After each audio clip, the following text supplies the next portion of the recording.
بسم الله ما شاء الله. زي ما انتم شايفين السمك معانا بعد ما خلصت خالص. بصوا حلو خالص. طبعا كنت مولعة من فوق ومن تحت الفرن، طبعا كنت مولعة من فوق ومن تحت. بصوا ما شاء الله ما شاء الله الصراحة، الله أكبر، حلو خالص. إن شاء الله هيعجبكم، إن شاء الله تعملوه. مش تحت شرط إني مشاطة صغيرة إن نعمل كده. هبتدي بقى أوريكم الرز من جوه. أنا الرز طبعا بقطعه كده على طول. طبعا اللي عارف القناة بتاعتي ومتابعها عارف طبعا اللي أنا بعمل على طول كده. الرز طبعا بقطعه بالشكل ده.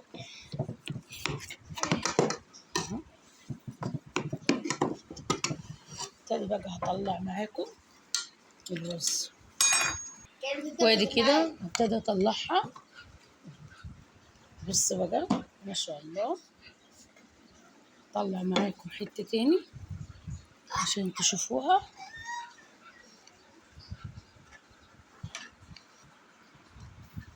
ولا الرز بيلزق ولا. السلام عليكم ورحمة الله وبركاته. صباح الخير، صباح الهنا، صباح السعادة.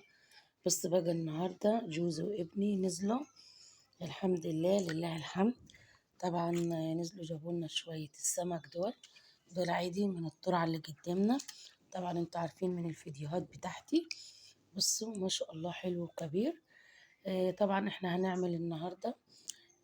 انا امبارح الصراحة عملت مشوي وعملت كذا نوع بس ما صورتهوش معاكم، فقلت النهاردة ان شاء الله اشارككم كده ونعمل مع بعض. ده ايه ده اهو، بصوا برضو حتى مطلعين ده برضو. وفي جرموط برضو حلو في التلاجة برضو، بس ده من ليه كذا يوم يعني بينزل على طول. الصراحة في الكبير وفي الصغير زي ما انتم شايفين. انا كده بقى هبتدي انضفه. واتمنى طبعا اللي اول مرة يخش القناة طبعا ما ينسينيش باللايك والاشتراك في القناة وتفعيل الجرس عشان يوصل لكم كل جديد وكل فيديوهات اللي بعملها. وان شاء الله هتدوم اعجابكم. وان شاء الله نصلي كده على الرسول ونبدأ ونقول بسم الله. وابتدي انضف معاكم طبعا بالمقص ده. ابتدي كده انضف السمك. طبعا همسك واحدة واحدة هنضفها، مش هخلي فيها اي حاجة. بصوا كده يا بنات، انا خلاص اديني نضفت السمك زي ما انتم شايفينه. طبعا خليته زي الفل من بره ومن جوه، ما خلاش فيه اي حاجه خالص زي ما انتم شايفين كده.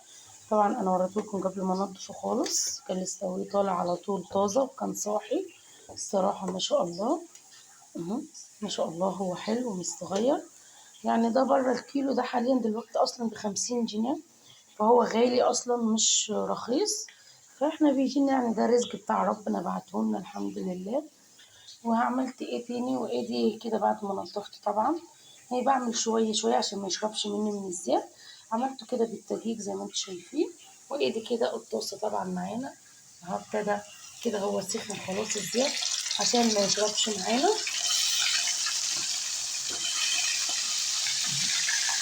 كده. وهسيبه بقى لما يتجلي وياخد راحته زي ما انتم شايفين.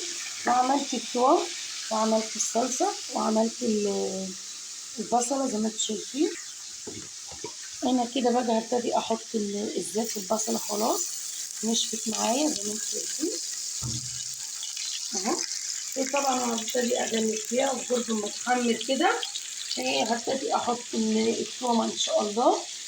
وان شاء الله الاكله هتعجبكم ويكون اعجابكم ان شاء الله. ان شاء الله نفسي كده القناه تكبر بيكم ان شاء الله كده.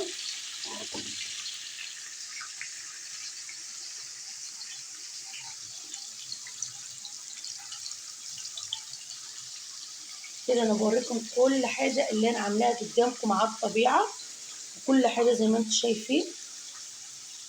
بسم الله ما شاء الله. زي ما انتم شايفين السمك معانا بعد ما خلصت خالص. بصوا حلو خالص. طبعا كنت مولعة من فوق ومن تحت الفرن، طبعا كنت مولعة من فوق ومن تحت. بصوا ما شاء الله ما شاء الله الصراحة، الله أكبر، حلو خالص. إن شاء الله هيعجبكم، إن شاء الله تعملوه. مش تحت شرط إني مشاطة صغيرة ان نعمل كده. هبتدي بقى اوريكم الرز من جوه. انا الرز طبعا بقطعه كده على طول. طبعا اللي عارف القناه بتاعتي ومتابعها عارف طبعا اللي انا بعمل على طول كده. الرز طبعا بقطعه بالشكل ده.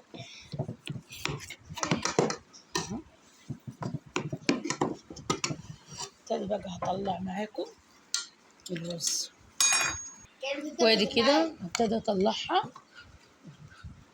بص بقى ما شاء الله.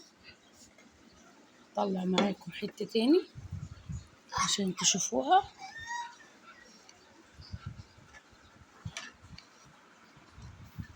ولا الرز بيلزق ولا يتحرق ولا اي حاجه. بصوا الصينيه ازاي نظيفه زي الكفته. بصوا حلوه حلوه حلوه الصراحه.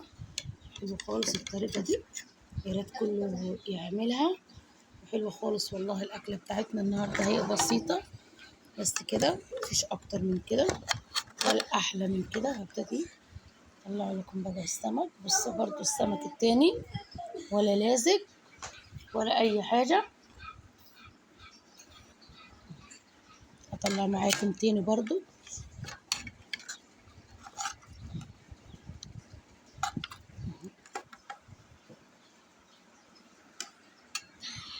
وادي كده طبعا. بص السمك معانا ما شاء الله حلو. وادي الصينيه دي طبعا في صواني تاني جوه، بس انا حبيت يعني اقصر كده في الموضوع زي ما بيقولوا. وادي ده هو ده طبعا الطبق بتاعنا النهارده، ان شاء الله هيعجبكم وحلو خالص. وادي الرز حلو خالص وشكله حلو. السلام عليكم ورحمه الله وبركاته.